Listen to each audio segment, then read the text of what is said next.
कुछ लोगों की कहानियां कहीं कहीं नहीं जाती, लेकिन वो कहानियां मौजूद रहती हैं हमारे आसपास। हेलो हाय, मेरा नाम पंकज जीना है और आज हैशटैग किस्सा में जो किस्सा मैं आपको सुनाने जा रहा हूं उसका हैशटैग है नैना। कल से ही भाभियों से छेड़ रही थी। बड़की भाभी ने चुटकी लेते हुए कहा था, बउआ जी का मुंह उतर गया है, जाने सुबह जाएंगे कैसे। मजली भाभी ने कहा, हाँ भैया के 4 दिन बाद ही दुल्हन को छोड़ के जाए पड़ रहा है, आग लगे ऐसी नौकरी को। अम्मा ठीक कहती थी, ये मिलिट्री का नौकरी अच्छा नहीं होता। क्यों देवर जी, हम कुछ गलत कह रहे हैं। और ये सब सुन उसके दिल में टीस सी उठी, मगर मुस्कुराकर वो कमरे में सोने चला गया। आंगन में अभी भी सब बहनें नैना को घेरे बैठी थी। अम्मा आई तो डांट कर सबको भगाया और नैना कमरे में चली आई। आधी रात गुजर चुकी थी। नींद दोनों की आंखों से कोसों दूर थी।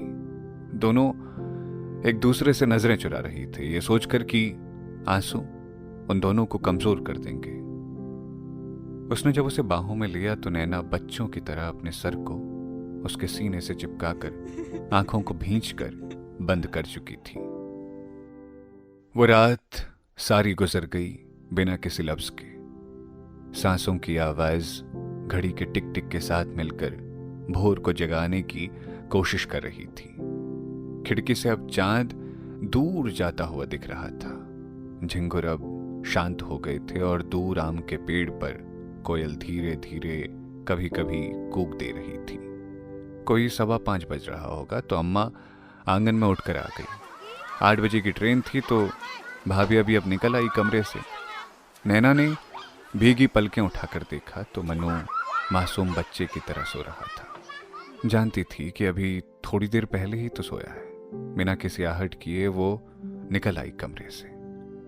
नहाकर जब वो कपड़े पहन रहा था तो नैना नाश्ते का प्लेट लिए कमरे में आई। टेबल पर नाश्ता रख गीला टॉवल उठाकर बाहर निकलने ही वाली थी कि मनु ने उसे पकड़कर अपने पास खींच लिया और ठुड्डी उठाते हुए बोला, क्यों सुबह से क्यों नहीं आई मेरे पास? कोई ऐसे किसी के साथ करता है क्या? भोर से बस आंख लगी मेरी और तुम चली गई यूं ही मुझे छोड़कर।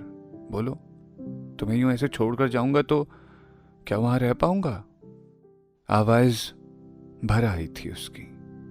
नैना ने आंसुओं को काबू में रखने की भरसक कोशिश की, मगर अब सब बेकार हो गया था। कभी ना जैसे अलग हूं वैसे लिपट कर फूट फूट कर रोने लगी। वो बाहों में थामे चुप करवाने की कोशिश में अब खुद भी रो पड़ा। नैना ने उसके आंसुओं को अपने आंचल में संभालते हुए रख लिया। पराठे का एक छोटा सा टुकड़ा उठाकर दही के साथ उसे खिलाया। छोटे बच्चे की तरह आंखों में आंसू लिए बस 2 निवाले ही खा पाया वो। अब उसकी हिचकियां इसके सीने में उतर रही थी। नैना का सारा काजल फैलकर उसके सफेद टी शर्ट पर लग गया था। उसकी बिंदी टेढ़ी हो गई थी। इसने सीधा करते हुए वहां चूम लिया।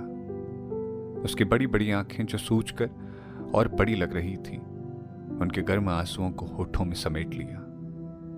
जी चाह रहा था उसे भी अपने बैग में लेकर चला जाए, मगर चाहना और होना दोनों अलहदा बातें हैं।